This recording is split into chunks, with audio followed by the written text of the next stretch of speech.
I paid $5,200 for my brother's birthday party, and as a thank you, he humiliated me by pouring wine on the dress my late friend gave me. The doorbell rang at 9:30 on a Tuesday night, which should have been my first warning. I was in my pajamas, halfway through a documentary on ocean conservation, with a glass of wine on the coffee table beside me. My house was exactly as I liked it at that hour, quiet and dim. Just me and my thoughts and the soft glow of the television. The doorbell shattered that peace like a rock through glass. My parents were standing on my porch, looking smaller than I remembered, with my father's shoulders hunched in a way I'd never seen before. My mother clung to a suitcase, her knuckles white and stark even under the porch light. Behind them, my younger brother was leaning against their car, phone in hand, not bothering to help with the bags piled near the trunk. He didn't even look up when I opened the door. "We need to talk," my father said, and something in his voice, something broken and desperate, made me step aside and let them in without questions. He'd been evicted, 3 months behind on rent, and the landlord had finally made good on his threats. My mother cried as she explained. The words tumbled out between sobs about unexpected expenses and my father's reduced hours at the warehouse. How they never meant for it to get this bad, how everything escalated so quickly, how they thought they could catch up. But then the car needed repairs and there were medical bills, and suddenly they were standing at my door with everything they owned packed in their car. My brother said nothing through the entire explanation. He just slumped onto my couch, the one I saved for 3 months to buy, and continued scrolling through his phone as if this were a minor inconvenience, as if his parents weren't crumbling 3 feet away from him. I saw him double-tap something on his screen, probably liking a friend's photo, completely disconnected from the crisis unfolding around him. "Where have you been staying?" I asked. "In the car the last 2 nights," my father admitted, the shame thick in his voice. "We've been parking at rest stops. I'm a sales manager at a mid-sized tech company. I'm 30, with a decent salary that took years of hard work to earn. I bought this house 2 years ago after saving for a down payment since I was 23, living in a cramped studio, and eating ramen more nights than I care to remember.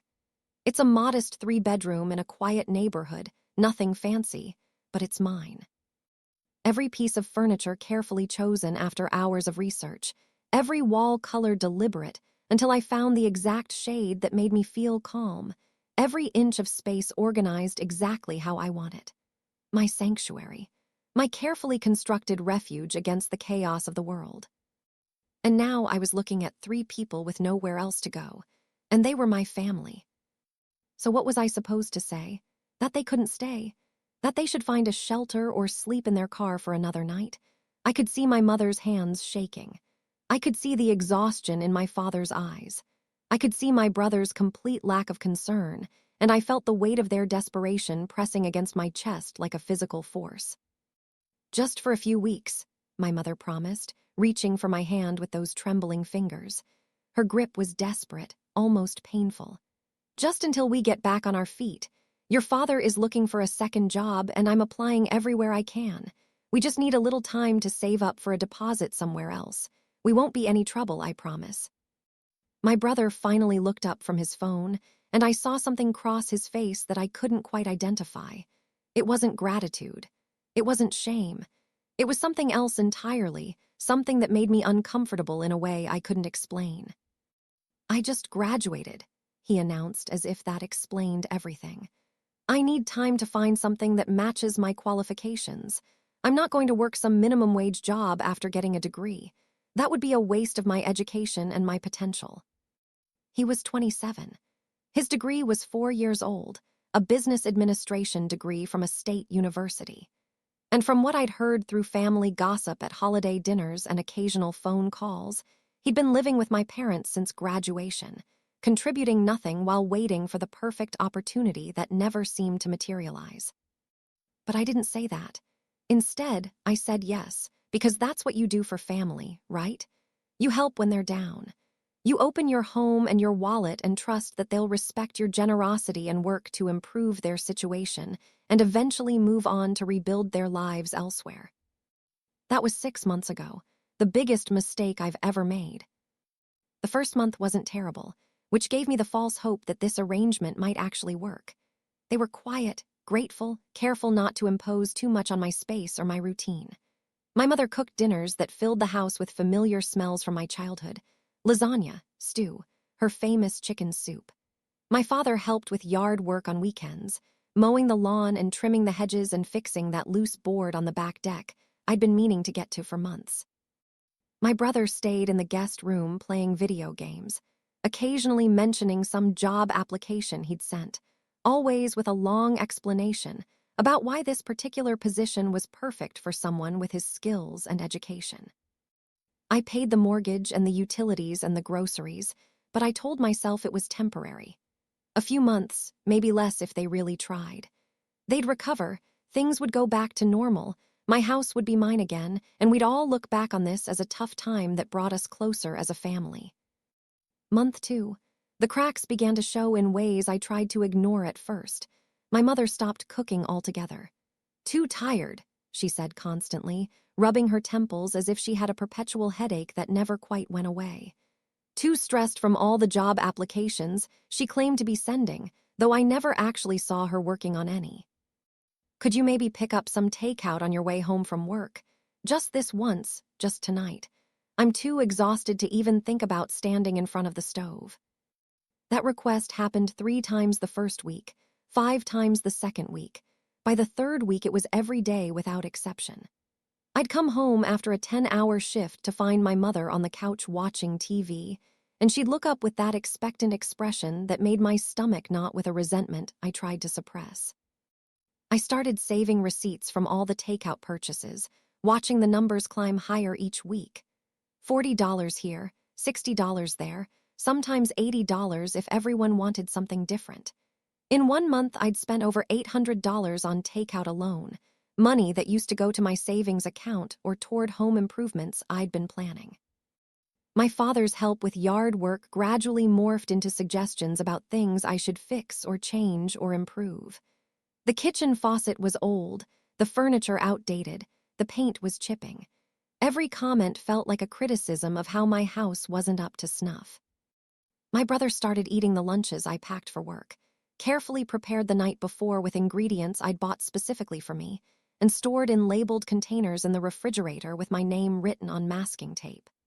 I'd open the fridge at 6 a.m., already running late, ready to grab my food and head out the door for my 40-minute commute, and find the empty containers stacked carelessly in the sink with dried food stuck to the sides. When I complained, exhausted and frustrated and already stressed about my day, he'd shrug without even looking up from his phone. "Just buy more," he'd say with this casual disdain that made my blood pressure spike and my hands curl into fists. "It's not that expensive. You have a job. What's the big deal?" As if my job existed solely to provide for him. As if my money wasn't real money I'd worked hard to earn. As if making lunch for myself was some kind of luxury I should be willing to sacrifice for his convenience. He never offered to replace the food he'd eaten. He never apologized. He never even acknowledged that taking someone else's prepared meals might be inconsiderate. By month 3, I was working Saturdays to cover the increased expenses eating into my budget. My house felt smaller every day, crowded with their belongings spreading into every corner. I'd come home exhausted to find my brother having friends over in my living room, my beer in their hands, my snacks gone, everyone acting like I was the intruder. "Some people are just born to work and serve others," my brother announced one Saturday night as I walked through the door with grocery bags cutting into my hands. I'd spent $300 at the store, money I'd earned during an 8-hour shift that started at 6 a.m. His friends laughed at this observation. These people I'd never met who were drinking beer I'd paid for while sitting on furniture I'd saved for. My parents said nothing. My mother just sighed as if I were being dramatic for looking upset, as if my exhaustion were somehow an imposition on everyone else. I should mention that my brother had started telling people a different story about our living situation.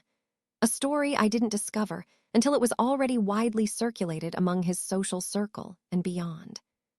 A colleague from work, a woman named Patricia from accounting who lived 3 streets over in my neighborhood, dropped by unexpectedly on a Thursday afternoon to drop off some files I'd accidentally left at the office during a rushed lunch break.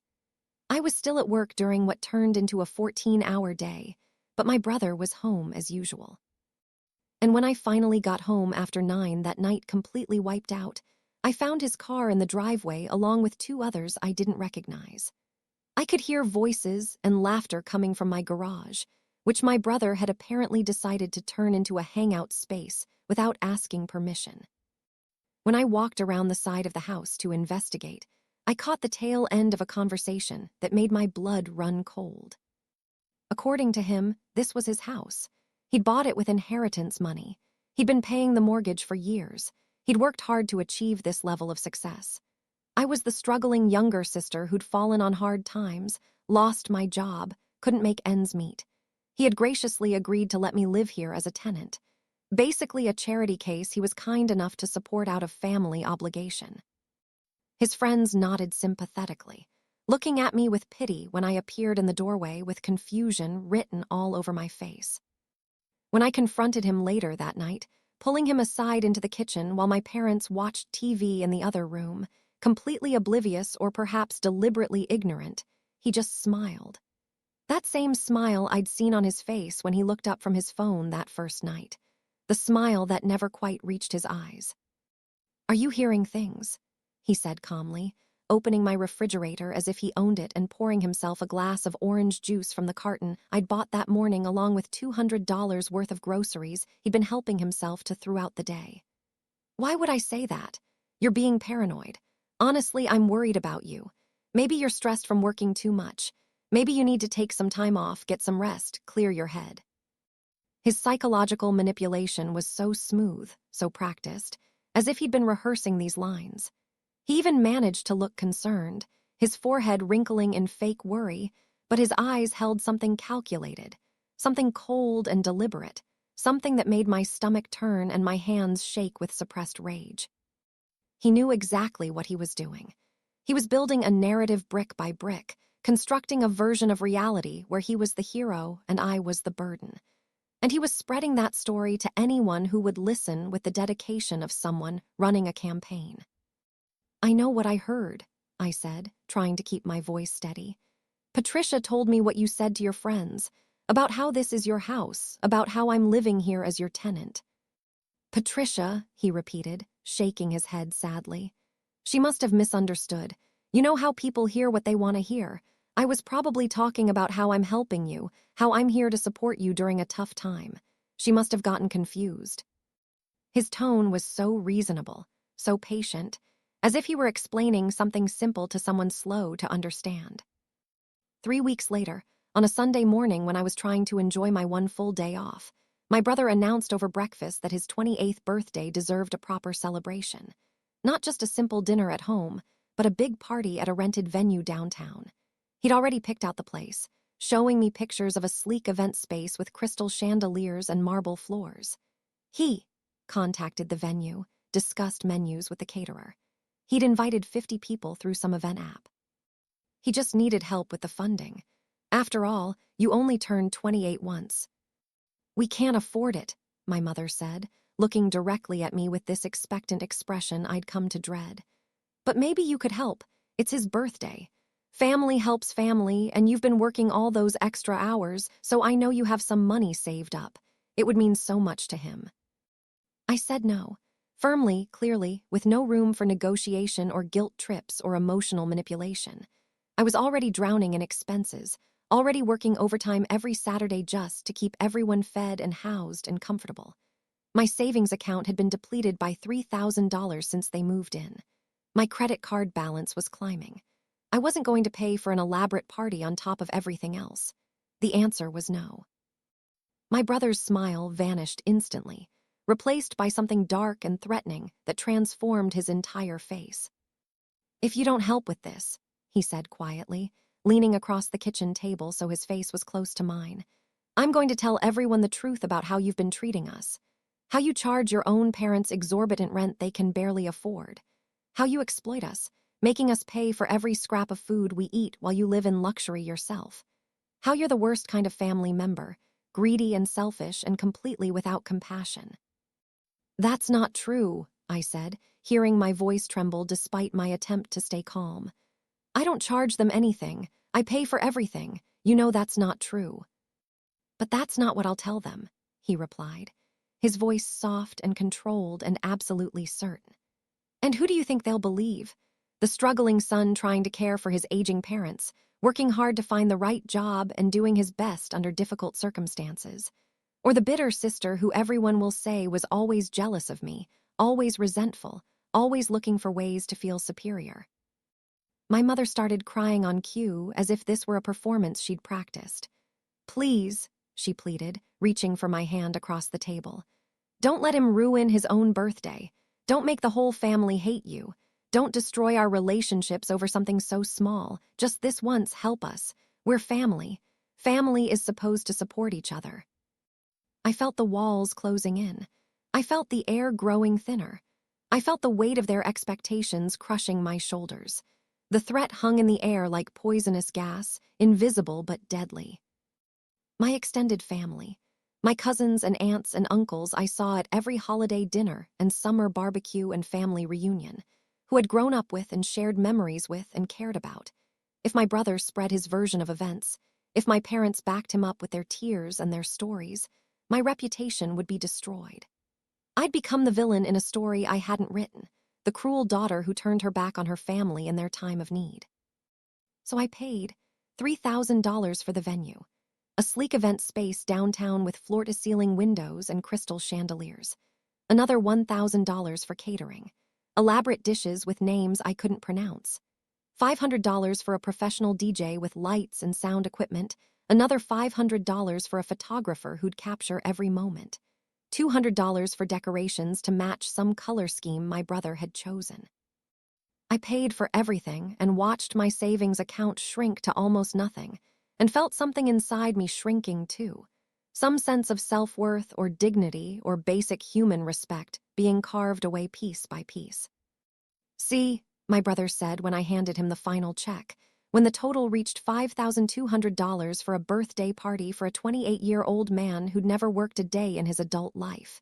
He smiled. That same cold, calculating smile.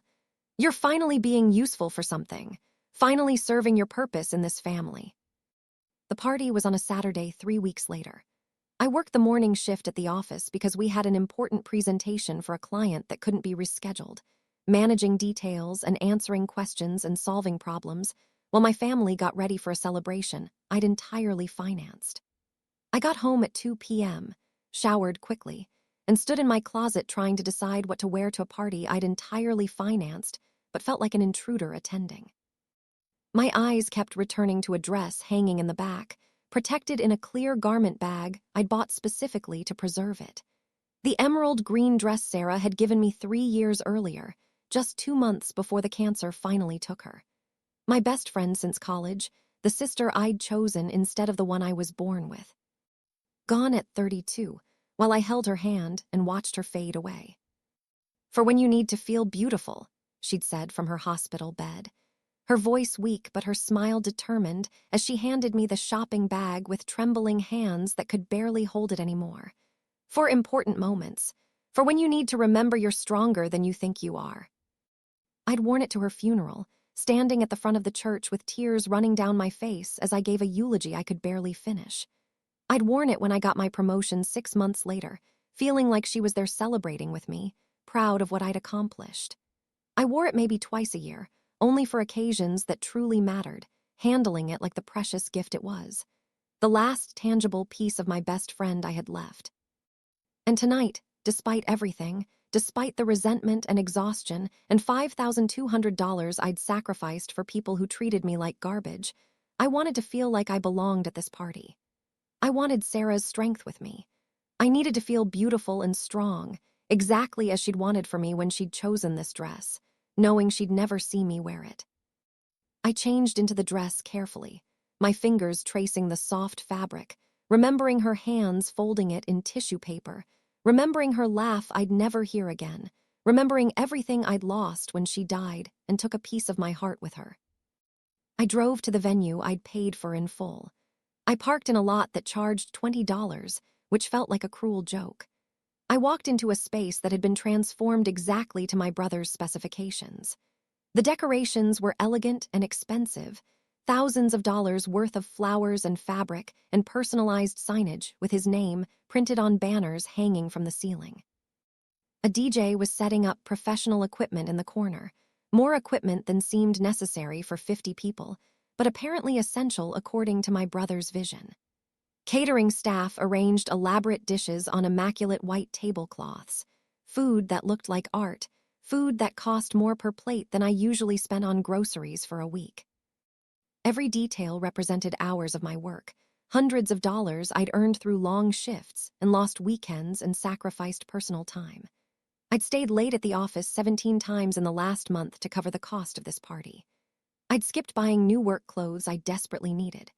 I'd canceled my gym membership and stopped going out with friends and eaten pasta alone for dinner 4 nights a week to save money, all so my brother could have his perfect party.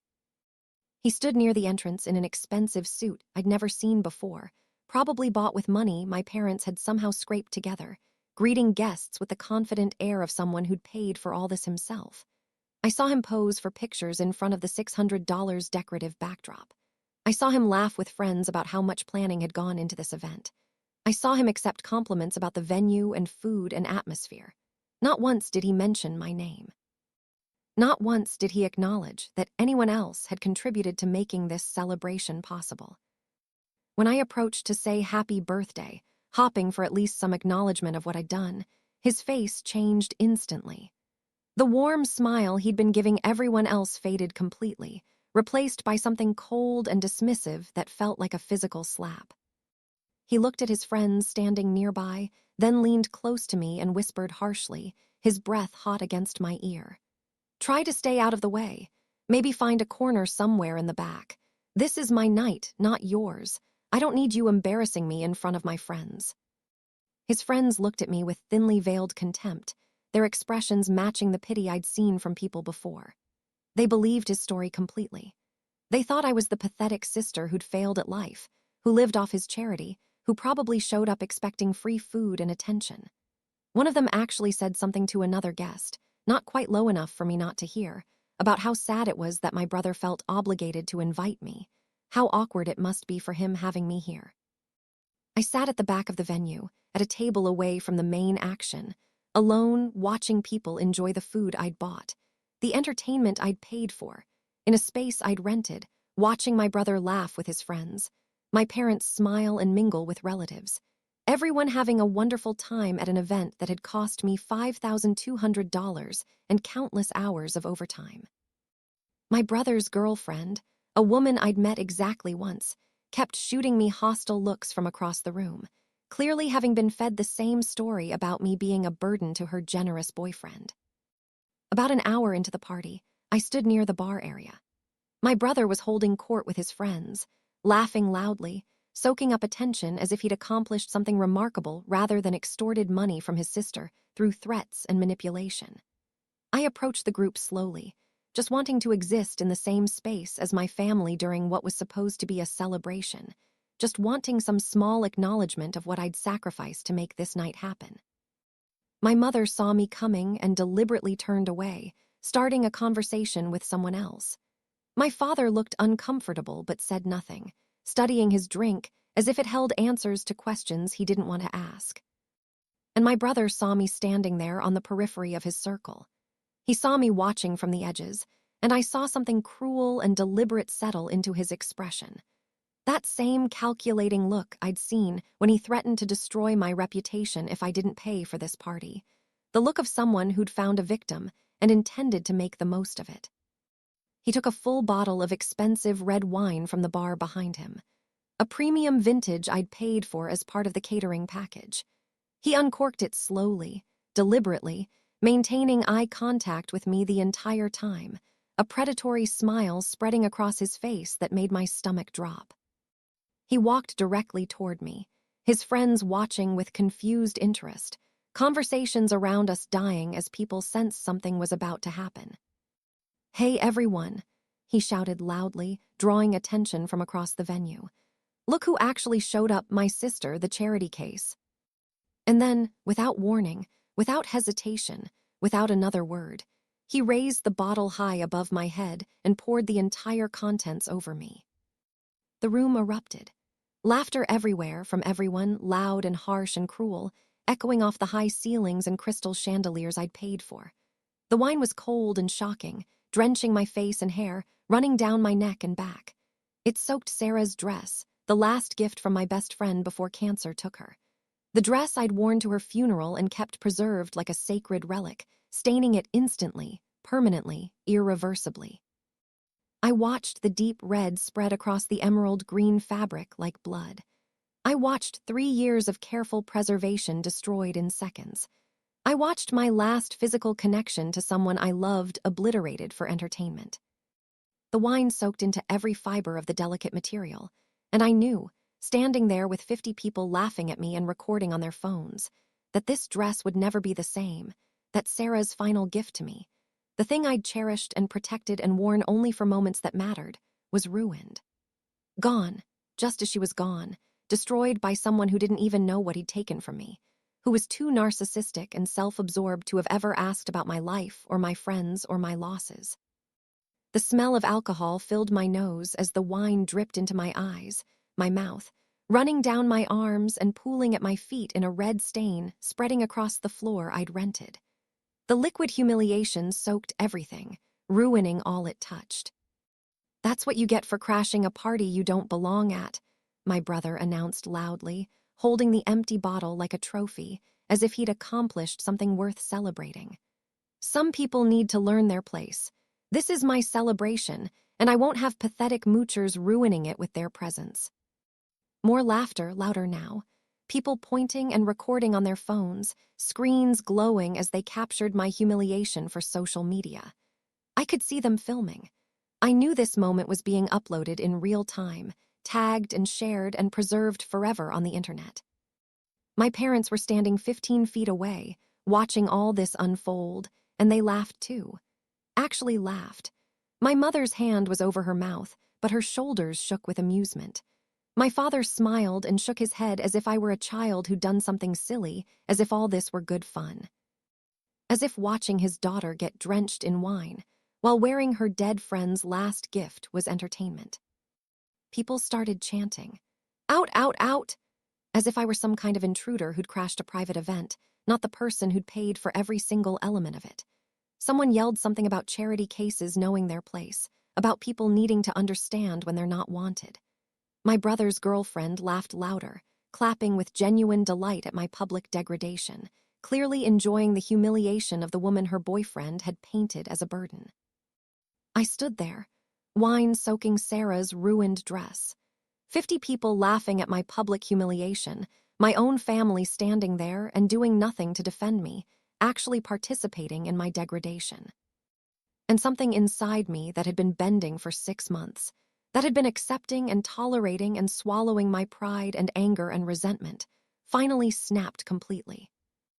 I wiped the wine off slowly, methodically, using napkins from a nearby table. The room gradually quieted as they watched me, probably expecting tears or an outburst of anger or some dramatic scene they could laugh about later. Instead, I walked calmly over to where the DJ had set up his equipment, my movements controlled and deliberate. "Can I borrow this?" I asked, taking his microphone. He looked confused but nodded, probably thinking I was going to give some kind of thank you speech to my brother for including me. I turned to face the room. 50 people, all watching now, curiosity replacing amusement on their faces. My brother's smile faltered slightly, some instinct telling him something was wrong, that this wasn't going according to his plan. "I just want everyone here to know something important," I said clearly, my voice amplified through the speakers, reaching every corner of the venue. "This entire party was paid for by me. Every single dollar, the venue rental, the food, the DJ, the decorations, the photographer, even the expensive wine that's currently destroying the last gift my best friend gave me before she died of cancer 3 years ago." I paused, letting that sink in, watching faces change as the information registered. This dress was the last thing Sarah gave me before she died. I've kept it preserved, worn it only for the most important moments, treated it like the precious gift it was. And your host just ruined it for a laugh, for entertainment, because he thought humiliating me in front of all of you would be fun. $5,200 I paid for this party, and he repaid me by destroying something irreplaceable. The murmurs started immediately, people looking at each other, at my brother, at me, confusion spreading across faces. My brother opened his mouth to say something, but I continued before he could interrupt. I also pay for the house where my brother and parents have been living rent-free for the past 6 months. I pay the mortgage every month, $500. I pay the utilities, about $300 monthly. I pay for all the groceries, approximately $800 a month for 4 people. They contribute nothing, not a single dollar. My brother doesn't work because he's waiting for a job that matches his qualifications. His 4-year-old degree he's done nothing with. He just graduated, 4 years ago. My brother's face had gone pale, his confident smile completely gone. "Are you lying?" he said, but his voice broke on the words, making them sound desperate rather than convincing. "She's making this up. She's upset because I asked her to stay out of the spotlight. I handed the microphone back to the DJ with a nod of thanks. I pulled out my phone with hands that had finally stopped shaking. "I have the receipts, all of them. Every payment for this party saved in my email, every utility bill with my name on it, every grocery receipt from the last 6 months, bank statements showing exactly where my money has been going. Would anyone like to see them? I'm happy to share." Complete, uncomfortable, absolute silence. The people who'd been laughing 30 seconds ago now looked uncertain, shifting their weight from foot to foot, unsure where to look. My brother looked around at his friends, at the guests, at his girlfriend, who'd stopped laughing and now looked confused, and found support nowhere. Everyone was looking at him now with suspicion, with doubt, with the dawning understanding that they'd been lied to and manipulated and used as props in his performance. "You know what?" I said, my voice carrying even without the microphone because everyone was so quiet. "If I'm such a pathetic charity case who's not welcome at this party, who deserves to be humiliated in front of everyone, then none of you are welcome in my house. None of you, effective immediately." I pulled out my phone again. I dialed a number I'd programmed into my contacts months ago, but never thought I'd actually use. My friend who's a locksmith, who'd offered her services half-jokingly when I complained about my family situation over drinks one afternoon. She told me to call anytime if things got bad enough. And I'd laughed and said I'd never need to, but I'd saved her number anyway, just in case. "Hey," I said, loud enough for everyone in the venue to hear clearly. "Remember that offer to change my locks tonight if I ever needed it? I'm taking you up on it right now. How fast can you get to my house?"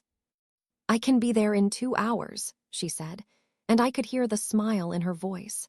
I could hear the satisfaction of someone who'd been waiting for me to finally stand up for myself. "I'll bring everything I need. This is going to be fun." "Perfect, see you then, thanks." I hung up. I looked at my brother, at my parents who'd finally stopped laughing and now looked terrified. At all the people who'd been so entertained by my humiliation just minutes before. "You have until tomorrow at noon to get your belongings out of my house. I'll have everything boxed up and ready on the porch. After that, I'll donate whatever's left to charity." The party descended into complete chaos as I walked toward the exit. My brother screaming that I couldn't do this, that it was illegal, that he had tenant rights. My mother crying and calling my name. My father trying to follow me to the parking lot saying we could talk about this. Be reasonable, work something out. People filming everything on their phones, capturing every word, the story already changing in real time as they witnessed the truth. I drove home with wine still in my hair and the stains spreading across Sarah's dress. I called my friend back to confirm she was on her way. Then I sat on my porch and waited. My phone exploded with calls and messages. My mother and father and brother, all leaving increasingly desperate voicemails that I ignored one by one. Voicemails piled up, notifications filled my screen, but I just sat there in the quiet evening air and waited for the locksmith to arrive. My house, my sanctuary that had been invaded and exploited and taken for granted, was about to be mine again. The new locks were installed by 11:30, each one clicking into place with a satisfying sense of finality. 3 exterior doors, all the windows that opened from outside for ventilation, even the garage door mechanism my brother had been using to come and go at all hours. My friend worked efficiently, asking no questions beyond which locks I wanted changed and what level of security I wanted, just humming music from her phone as she replaced each mechanism with professional precision born of years of experience. I watched her work, feeling something like hope building in my chest with each lock that was changed, each barrier that went up between me and the people who'd been exploiting me. She brought a full kit of supplies, different types of locks and keys and hardware, treating this as the serious job it was. "Need anything else?" she asked when she finished, packing her tools. "Security cameras, better exterior lighting. I know people who can install that stuff." "Maybe later," I said. "This is good for now. How much do I owe you?" She quoted a price that seemed reasonable for emergency weekend service. I paid her in cash from money I'd withdrawn earlier, money I'd been saving for emergencies. This qualified. I thanked her more than was probably necessary, my voice cracking slightly with emotion and relief and exhaustion. "You're doing the right thing," she said, putting a hand on my shoulder. "I don't know the full story, but anyone who shows up needing all their locks changed this urgently is making the right call. Take care of yourself." At midnight exactly, my family arrived. I heard the car pull up. I heard doors slam harder than necessary. I heard them approach the front door with their keys out and voices raised in ongoing argument. I heard from my bedroom window the sounds of confusion when those keys didn't work. The frustrated jiggling of handles. The moment of understanding that I'd actually made good on my threat. Then came the angry pounding, fists on my door, the doorbell ringing continuously, voices shouting loud enough to wake the neighbors. "Open up right now," my brother yelled, his voice raw with rage. "You can't do this. This is illegal. I have tenant rights. I'll call the police. I'll sue you. You can't just lock people out with no notice." "Please call them," I said through the closed door, loud enough to be heard but not opening. "I'd love to explain to the police officers how you've been living here without paying rent for 6 months with no contract, no rental agreement, and no payments of any kind. I consulted a lawyer last week.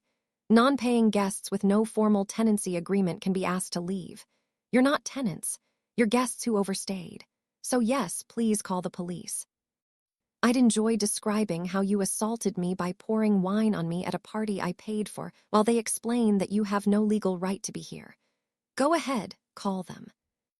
More pounding, harder now, the door shaking in its frame. My mother's crying reached a theatrical pitch. The kind of performance she'd perfected over the years to get her way, wailing about being homeless and having nowhere to go. And how could I do this to my own family? My father's voice alternated between demanding and pleading, trying every angle to manipulate me into reconsidering. "This is your mother," she shrieked. "Your own mother who gave birth to you, who raised you, who sacrificed everything for you, and this is how you repay me, throwing me out on the street like garbage. What kind of daughter are you?" "The kind who's done being taken advantage of," I replied calmly. "The kind who finally learned that family doesn't give you the right to exploit and humiliate someone. You can come back tomorrow at noon to collect your belongings. I'll have everything boxed and ready on the porch. That's it." I opened an upstairs window briefly, just long enough to be heard clearly. "You have my number. Text me when you find a hotel. I'll reply tomorrow with a time you can pick up your things, but you're not coming inside this house ever again." My brother tried for another 20 minutes, cycling through threats, insults, and eventually attempts at manipulation. "I'm sorry," he said. "It was just a joke that went too far. Everyone was being too sensitive. Can't we talk about this like adults?" He'd change, he promised. Get a job, start contributing immediately, just give him another chance. I closed the window and turned off the lights, letting the darkness and silence be my only response. Eventually, I heard my mother suggest finding a hotel. I heard their footsteps retreat. I heard the car start and drive away. The sound of that engine fatting into the distance was the sweetest thing I'd heard in 6 months. I walked through my house, room by room, turning on every light. The silence was incredible, Pure, absolute, untouched by anyone's demands or complaints or expectations. No one asking me for money or food or favors. No one making messes I'd have to clean. No one treating my sanctuary like their personal hotel where I was the maid and the bank and the punching bag all in one. I slept better that night than I had in 6 months, waking at 8 a.m. feeling more rested than I remembered being in years. The next morning, I packed their belongings with careful precision. I wasn't trying to be cruel or destructive, I just wanted them gone. Everything organized by person, nothing damaged or tossed carelessly into boxes, their clothes folded, their personal items wrapped carefully, their toiletries separated into bags so nothing would spill or break. I was done with them, but I wasn't going to give them ammunition to claim I'd destroyed their property. They arrived at noon with a rented moving truck and 2 of my uncles as backup. My uncles looked uncomfortable, clearly unsure what story they'd been told. One of them looked at me with what might have been understanding. "Everything's on the porch," I said from my doorway. "Take it and go." My mother tried one more performance. "Are you really throwing your own family out on the street? After everything we've done for you, after all the years we supported you and raised you and loved you, this is how you repay us, with cruelty and hate." "Everything you've done for me." The laugh that came out was harsh, months of resentment finally finding voice. "You've lived in my house for 6 months without paying a single dollar in rent. I fed you, housed you, kept a roof over your heads while working overtime to afford it. And what did I get in return? Lies about me spread to anyone who would listen. Exploitation of my money and my generosity, public humiliation at a party I paid for entirely. So yes, I'm really doing this. Consider us even for those years you supported me as a child, when that was your job as parents." My brother started to say something, but one of my uncles put a hand on his shoulder surprisingly firmly. "Let's just load the truck," my uncle said quietly, his tone carrying a warning. He looked at me for a long moment, and I saw something in his eyes that might have been apology or understanding or respect. "We'll get out of your way." They loaded everything in 40 minutes of tense silence. My parents kept trying to make eye contact with me. They kept opening their mouths to say something, but I stood on my porch with my arms crossed and my expression neutral, giving them nothing. When the truck was finally loaded, they stood there in a small, defeated group, maybe waiting for me to break down, to invite them back in, to forgive everything and pretend it never happened. I went inside and locked the door without saying goodbye. A month passed, 31 days of gradually reclaiming my life, my space, my peace of mind in both big and small ways. I returned to my normal work schedule, no more mandatory overtime just to cover basic expenses. If I worked late now, it was because I wanted to, because there was a project I cared about or extra money I wanted for something specific. Not because I was desperately trying to stay afloat financially while supporting 3 non-contributing adults. I came home each evening to a clean house that stayed clean because I was the only one living in it. No dirty dishes appearing in the sink throughout the day. No trash overflowing because someone was too lazy to take it out. No mysterious stains on my furniture or ground-in crumbs on my carpet.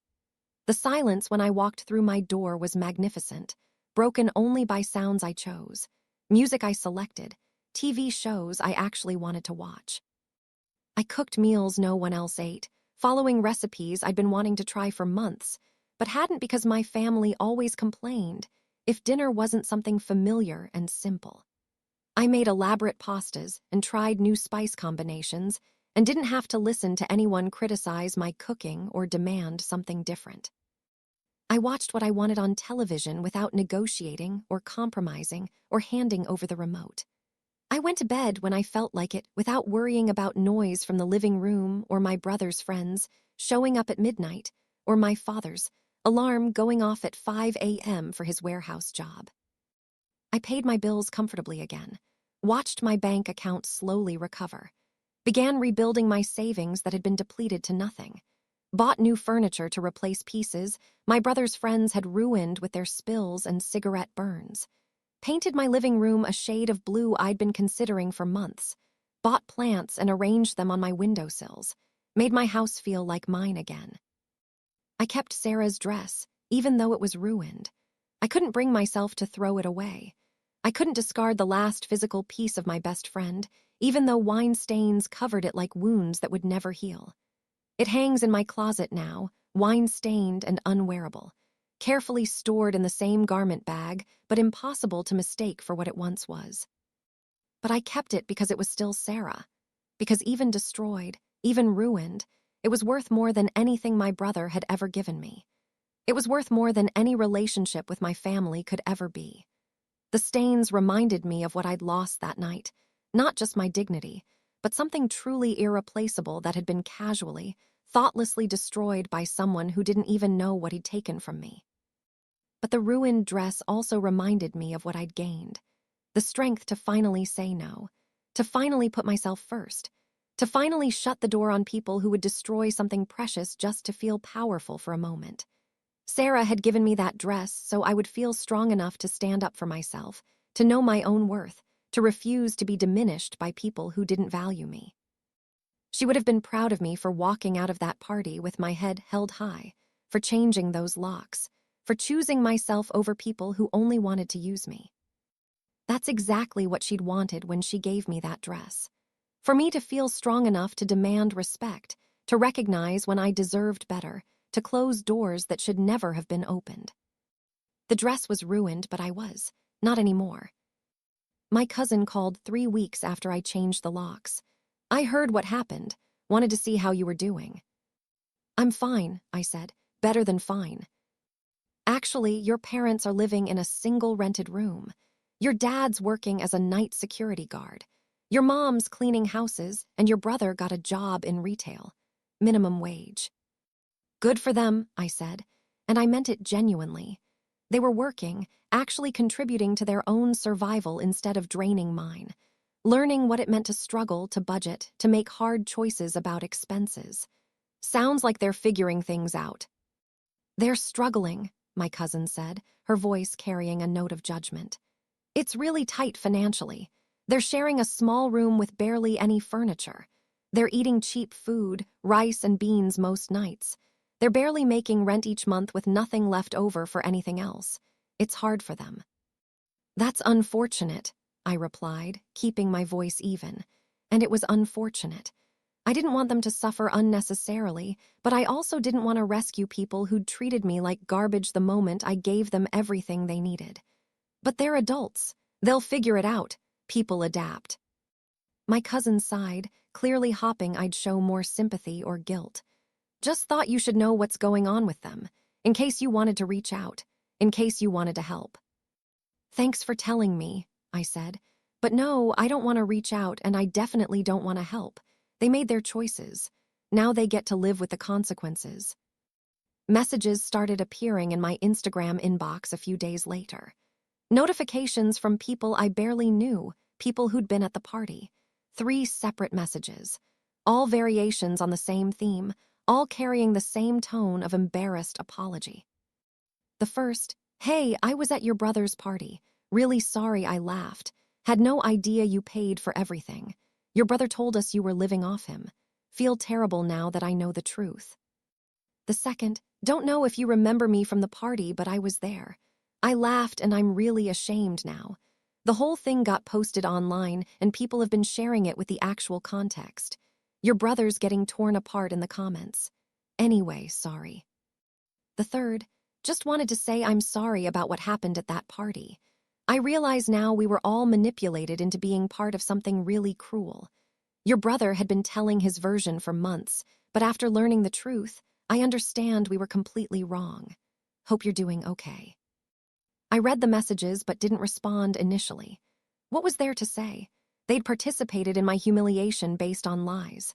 Sure, but they'd still laughed, they'd still recorded it, they'd still made me feel small and worthless in that moment. Their apologies were nice, I guess, but they didn't erase the memory of being publicly degraded while dozens of people found it entertaining. But then I read them again and realized something. They'd been manipulated too. My brother had spent months building a narrative, spreading lies, constructing a version of reality where he was the generous provider and I was the failure. They'd believed someone they considered a friend, and when they learned the truth, they felt guilty enough to contact me and apologize. I responded to each message with a simple, Thanks for apologizing. I appreciate it. Nothing more, nothing less. I wasn't ready to fully forgive, but I could acknowledge their effort to make amends. My father sent a single text message 4 weeks after I changed the locks. "We were wrong. I'm sorry." 4 words. That was it. No explanation, no details, no acknowledgement of specific behavior or promises to change. Just a brief statement that barely scratched the surface of 6 months of exploitation and humiliation. I stared at that message for a long time, sitting on my couch in the house that finally felt peaceful again. Part of me wanted to respond, wanted to engage, wanted to hear more, wanted to believe he truly understood what they'd done and why it was wrong. I wanted to imagine some kind of reconciliation where we could rebuild our relationship on healthier terms. But a bigger part of me remembered watching him laugh as the wine destroyed Sarah's dress at that party. I remembered watching him stand silently while my brother spread lies about me for months. I remembered him making suggestions about what I should fix in my house while contributing nothing. I remembered 6 months of taking advantage of my generosity without a single word of genuine gratitude or respect or basic human decency. I blocked the number without responding. My mother tried calling twice the following week. Both times I let it go to voicemail, and both times I deleted the messages without listening. I didn't need to hear whatever manipulation or guilt trip or plea for forgiveness she'd prepared. I'd heard enough from her over the years to know exactly what those messages would say. My brother sent a string of texts that ranged from angry to manipulative to almost apologetic, a progression that would have been interesting if it hadn't been so predictable. The angry ones blamed me for everything, called me selfish and cruel and vindictive. The manipulative ones tried to make me feel guilty for abandoning family. The almost apologetic ones claimed he'd learned his lesson and wanted another chance. I blocked him too after the 5th message. I'd given him 6 months of chances, 6 months of excuses and second chances and benefit of the doubt. He'd used everyone to make my life worse. The thing about boundaries is they only work if you enforce them. I'd spent 6 months letting my family cross every line because I felt obligated, because they were family, because saying no felt cruel. But saying yes had been more cruel to myself, to my mental health, my financial stability, my sense of self-worth. I'd set myself on fire to keep them warm, and they'd complain that the flames weren't bright enough. Now I live in my house, the way it was always meant to be lived in. I wake up when I want. With no one making noise in the kitchen at 6 a.m., I eat the food I buy for myself without coming home to empty containers. I work my regular hours without overtime unless I choose to take it for something I actually want. I pay my bills on time and still have money left over for things I enjoy. Little luxuries I'd forgotten during those months of supporting 3 additional adults. My living room looks exactly how I want it to look, decorated with things I chose for me. My kitchen stays clean because I'm the only one using it. My guest room is actually for guests now, not permanent residents who contribute nothing and complain about everything. I bought new furniture to replace pieces my brother's friends had ruined with their spills and cigarette burns. I repainted walls in colors I'd been planning before my family moved in and derailed all my plans. I hung pictures I liked, arranged books on shelves the way I preferred, bought kitchen equipment I'd been wanting for years. Sometimes I think about that night at the party, about the wine soaking Sarah's dress and the laughter echoing off the walls and the way my own parents stood by and let it happen without saying a word in my defense. I think about how close I came to just accepting it, to cleaning myself up and going home and continuing to be their doormat, because challenging it felt too hard, too scary, too likely to make me the villain in everyone's eyes. But I also think about walking out of that place with my head held high, about the satisfaction of changing those locks, about the silence in my house that first night after they were gone, about reclaiming my life from people who'd taken it for granted, who'd assumed I'd always be there to exploit because I was family. And family is supposed to help each other no matter what. My cousin called again last week, her 3rd attempt to play family mediator. "Your parents want to know if you'll consider talking to them," she said, her voice carefully neutral. "They say they've learned their lesson. They want a chance to apologize properly, face to face. They miss you." "Maybe someday," I said, watching birds outside my kitchen window as I made coffee in my peaceful house. But not today, not this month, probably not this year. What about your brother? Never. She paused, and I could hear her disapproval through the silence. That's pretty harsh, don't you think? He's still your brother. Family is family. Is it harsh? I asked, pouring cream into my coffee exactly how I liked it, with no one complaining about how much I used. He spent 6 months lying about me, actively working to destroy my reputation. He financially exploited me while spreading stories that I was exploiting him. He publicly humiliated me at an event I paid for entirely. He poured an entire bottle of wine on me while I was wearing my dead friend's last gift in front of 50 people, destroying something irreplaceable.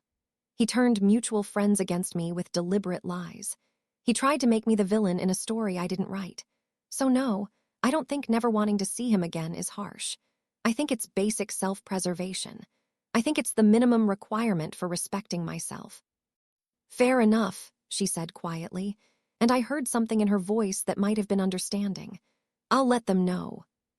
The truth is, I don't know if I'll ever reconcile with my parents. Part of me misses them sometimes. Misses the relationship we had before all this happened, before they moved into my house, and I learned who they really were when they needed something from someone. I miss the idea of them, the parents I thought I had before reality proved otherwise. But I can't separate that nostalgia from the memory of them laughing at my humiliation or the 6 months where they watched my brother treat me like garbage. And not only didn't say anything, but actively participated in taking advantage of me. I can't forget coming home exhausted after working overtime to pay their bills and having them complain that I didn't buy the right brand of coffee. I can't stop hearing my mother's guilt trips or my father's passive-aggressive suggestions or their complete lack of gratitude for everything I did. Maybe someday we'll talk. Maybe someday they'll truly understand what they did and why it was wrong. Maybe someday they'll realize that family obligations don't mean one person gets to be the eternal provider while everyone else takes without giving. Maybe someday I'll be ready to hear them and consider whether they've genuinely changed. But I'm in no hurry. I spent too much time prioritizing their needs over mine, sacrificing my comfort and my peace and my financial security for their benefit while they showed me nothing but disrespect. I'm done with that version of myself, the person who said yes to everything because saying no made me feel guilty. I'm done with being the family member who's expected to give everything and accept nothing in return, except more demands and more expectations, and more ways to fail to meet their endless needs. My house is mine again, truly mine in a way it hasn't been since that Tuesday night 6 months ago when I opened my door and let them in. My life is mine again, filled with my choices and my priorities and my peace. I'm paying my own bills without resentment, eating my own food without anxiety, sleeping in my own bed with no one demanding anything from me when I wake up. And that's worth more than any family reconciliation that requires me to go back to being their victim, their wallet, their punching bag. That's worth more than maintaining relationships with people who only valued me for what I could provide. That's worth the guilt trips and the family gossip and the cousins who think I'm being too harsh. So that's where I am now, living alone in the house I bought with my own money, enjoying the peace I fought for, maintaining boundaries that actually mean something. My family learned that exploiting someone's generosity has real consequences. My brother learned that lies eventually come to light and people eventually see through manipulation. My parents learned that their daughter has limits, that there's a point past which forgiveness becomes impossible. And I learned that sometimes the kindest thing you can do for yourself is shut the door on people who refuse to respect you, regardless of whether you share DNA with them. The house is quiet in the best possible way. The bills get paid comfortably each month. My savings account is slowly but steadily recovering, and I'm finally, genuinely, authentically happy with my life for the first time in 6 months. That's enough for me. That's more than enough.